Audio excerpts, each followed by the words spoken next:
बिस्मिल्लाहिर्रहमानिर्रहीम। अस्सलाम वालेकुम। आज हम बात करेंगे चार अहम इशूज़ के हवाले से।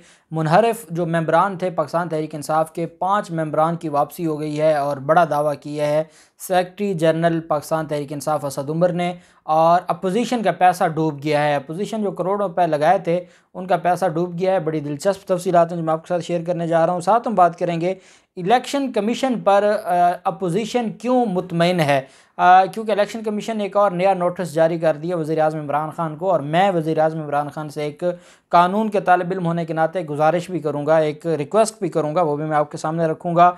और साथ दोबारा OIC पर हमला किया है बिलावल ज़रदारी ने और कहते हैं कि ये पाकिस्तान के लिए नहीं, ये तालिबान के लिए है। ये इनका इस वक्त तालिबान किस को खटक रहे हैं, या वो भारत को खटकते हैं या वो अमेरिका को खटकते हैं। और साथ ये कहना कि ये OIC कॉन्फ्रेंस को पाकिस्तान के लिए नहीं हो रही, यह तालिबान के लिए हो रही है, उसके बावजूद भी अगर इदारे इन लोगों को लाना चाहते हैं या इदारे इमरान खान को घर भेजना चाहते हैं तो फिर इस पर क्या किया जा सकता है।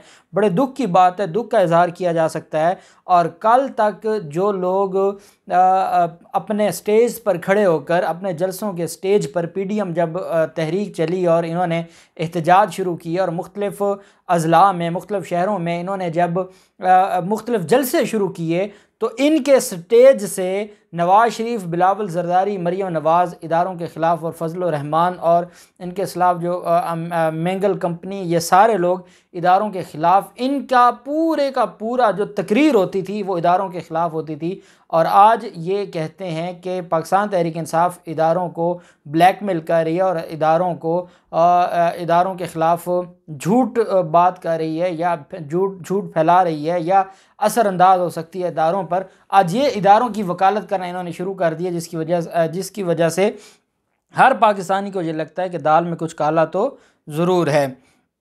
पहले मैं आपको बताता चलूँ कि सीनियर सहाफ़ी हैं अरशद शरीफ, उनकी तरफ से एक दावा किया गया है और ये दावा ये किया गया है कि वज़ीर-ए-आज़म को ये रिपोर्ट्स मिली हैं कि कुछ मीडिया हाउसेस भी बैरून मुल्क से पैसे ले रहे हैं और उनकी जो पैसे लेकर वो एडिटोरियल पॉलिसी बना रहे हैं। अमेरिका और बरतानिया पब्लिक डिप्लोमेसी फ़ंड से पैसे मीडिया से वाबस्ता लोगों को एक ऑफशोर कंपनी में ट्रांसफ़र किए गए हैं और ये उनका ये दावा उन्होंने किया है कि ये सारी रिपोर्ट्स वज़ीर-ए-आज़म को पहुंच चुकी हैं। और आप जानते हैं कि पाकिस्तान तहरीक इंसाफ ने दोबारा जियो जंग का इस वजह से भी बाइकआउट किया है कि वो एक वन साइडेड एक उन्होंने तलवार चलाई हुई है और वो सिर्फ़ और सिर्फ हालांकि उसी हुकूमत से इश्तिहार लेते हैं, लेकिन क्योंकि उनकी डिक्टेशन पॉलिसी मरियम नवाज़ चलाती है और फिर अमेरिका और बरतानिया के पैसों से और भारत के पैसों से ये चलते हैं। अरशद शरीफ ने कहा है कि मैं वो दावा कर रहा हूँ जिस पर मैं कायम भी हूँ। कल मेरे ख़िलाफ़ कोई कार्रवाई होती है, मैं साबित करने के भी काबिल हूँगा कि वज़ीर-ए-आज़म इमरान खान को वो एविडेंस मिल चुकी है जिसके तहत अमेरिका और बरतानिया उनका जो पब्लिक डिप्लोमेसी फ़ंड है उस के ज़रिए मीडिया को ये पैसे दे रहे हैं और ऑफशोर कंपनियों में ट्रांसफ़र कर रहे हैं। इससे बढ़कर और पाकिस्तान से गद्दारी क्या हो सकती है। और पाकिस्तान के साथ जो इन लोगों का एक निज़ाम है ये सिर्फ़ और सिर्फ पाकिस्तान को कमज़ोर करना चाहते हैं। दूसरी तरफ जो कहा गया है और ये बिलावल ज़रदारी की तरफ से, बिलावल ज़रदारी कहते हैं कि जो OIC इजलास है ये तालिबान के लिए हो रहा है, पाकिस्तान के लिए नहीं हो रहा। उन्होंने आज एक प्रेस कॉन्फ्रेंस की है और कहते हैं कि OIC इजलास में आने वाले मेहमान हमारे मुअज़्ज़ज़ मेहमान हैं, लेकिन अगले हफ्ते इस्लामाबाद में जो होने वाला OIC इजलास है वो तालिबान के लिए हो रहा है, पाकिस्तान के लिए नहीं। इमरान खान अब अफ़गानिस्तान के वज़ीर ख़ारजा बने हुए हैं।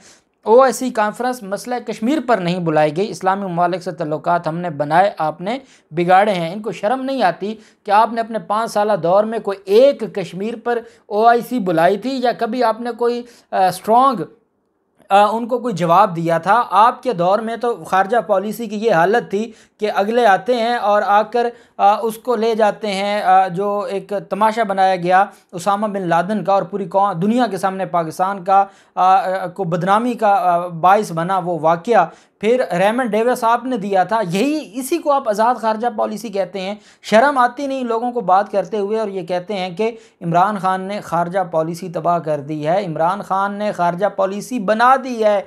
कि इमरान खान के दौर में देखें तो सही ये कितनी बार ओआईसी हो चुकी है। और अगर अफ़गानिस्तान की बात होती है तो अफ़गानिस्तान की वकालत पाकिस्तान इसलिए कर रहा है कि अफ़गानिस्तान के अंदर आपके अशरफ गनी जैसे लोग बैठे थे जो वहाँ बैठकर भारत को वहाँ पर ज़मीन दे रहे थे और वहाँ से टीटीपी को चला रहे थे और पाकिस्तान को तबाह कर रहे थे। और आपकी वालदा के कातिल जो टीटीपी है उसके ख़िलाफ़ तालिबान ने स्टेटमेंट दी है। और आज आप बातें करते हैं और आप कहते हैं कि इमरान, और क्योंकि अमेरिका नहीं चाहता कि पाकिस्तान वज़ीर ख़ारजा बने या पाकिस्तान अफ़गानिस्तान के मामलात हल करना चाहे, अमेरिका नहीं चाहता, भारत नहीं चाहता, इस वजह से बिलावल ज़रदारी भी नहीं चाहते।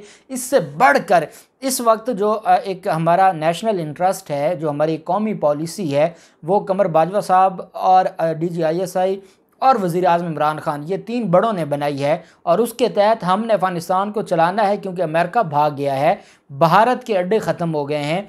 अब तालिबान मुश्किल में है। अगर तालिबान की हुकूमत को हमने मजबूत ना किया और दुनिया ने उसको तस्लीम ना किया तो वहाँ दोबारा खाना जंगी शुरू हो जाएगी। खाना जंगी शुरू होगी तो डायरेक्ट हमारे ऊपर उसका असर है, सबसे बड़े एग्रीव्ड हम होंगे। और ये जो जब बिलावल ज़रदारी के बाप, जिसको आज भी सदर ज़रदारी कहते हैं, और ये आज कहते हैं कि स्पीकर वज़ीर आज़म इमरान खान का एक कारकुन बना हुआ है। आपका तो वज़ीर आज़म, उसको कहा गया था कि स्विस बैंक को ख़त लिखे ना आसिफ ज़रदारी के ख़िलाफ़, और वो सुप्रीम कोर्ट में आपका इलेक्टेड वज़ीर आज़म कहता है कि मैं आसिफ ज़रदारी के ख़िलाफ़ उसके गैर कानूनी धंधे को बचाने के लिए ख़त नहीं लिखूंगा, और वहाँ से नहल हुआ था। आज आप कहते हैं कि स्पीकर क्यों इमरान खान की या अपनी जमात के अहकामात को क्यों मान रहा है, और आप कहते हैं कि हम सुप्रीम कोर्ट जाएंगे।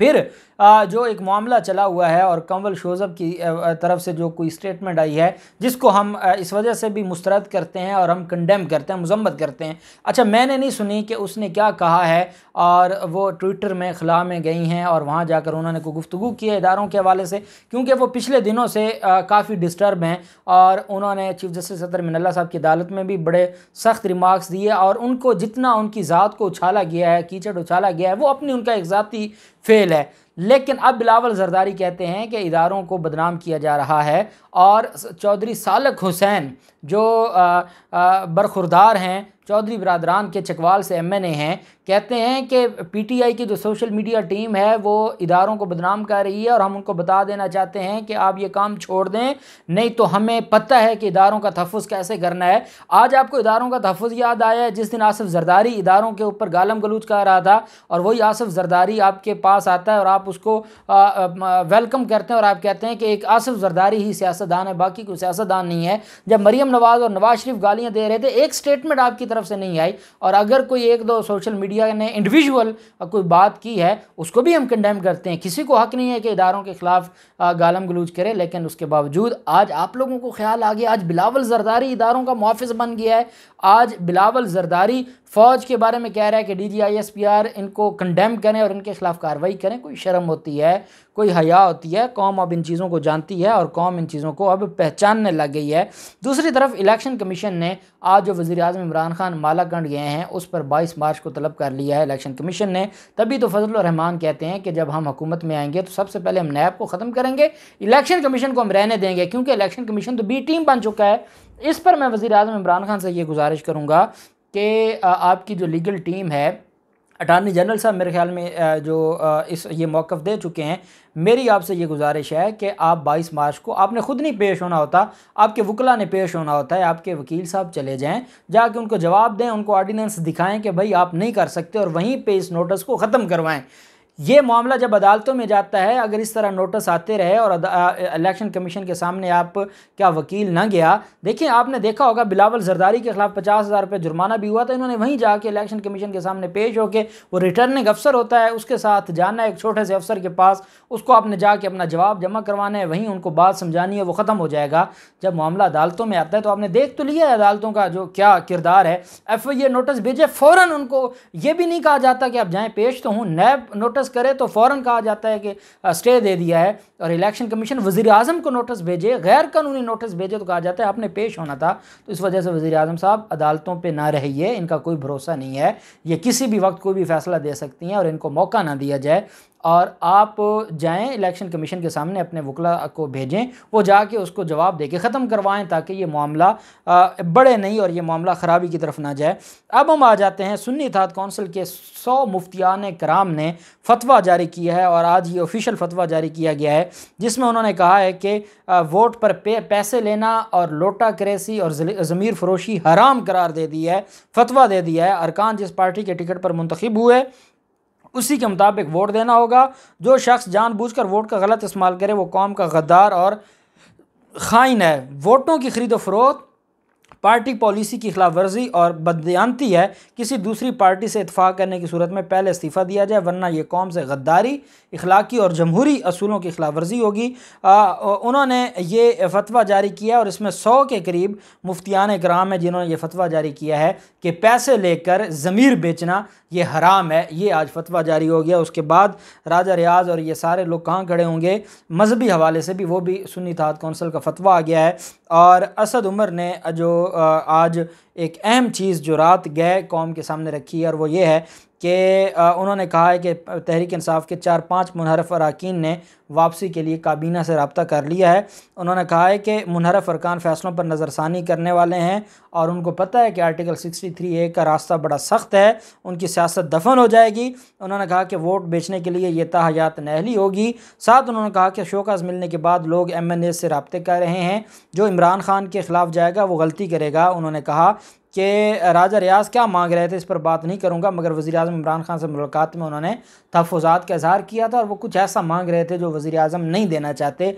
लेकिन उन्होंने कहा कि हमें उनसे कोई गर्ज़ नहीं है। हकीकत ये है कि शोकास जारी हुए एक दिन हुआ है और 4 से 5 मुनहरफ अरकान वापस आने के लिए उन्होंने रब्ता कर लिया है। तो ये 27 मार्च से पहले सारे वापस आ जाएंगे और ये कहीं नहीं जाते। इनको पता चल गया है कि 63A की जो तलवार है वो इनके गले ऐसे फिरेगी कि ये उससे बच नहीं सकते और ये अब उसके लिए वापसी का सफ़र शुरू हो गया है। मैं ये समझता हूँ कि उनकी वापसी से मुराद ये है कि आसिफ जरदारी का और अपोजिशन का पैसा डूब गया है।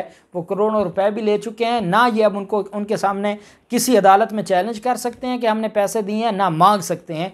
ये है इनका किरदार और मैं समझता हूँ कि इन्होंने और अभी मज़ीद इनके साथ बहुत कुछ होना है। अल्लाह पाक पाकिस्तान कामयाब नासिर हो। बहुत शुक्रिया। अल्लाह हाफ़िज़। पाकिस्तान जिंदाबाद।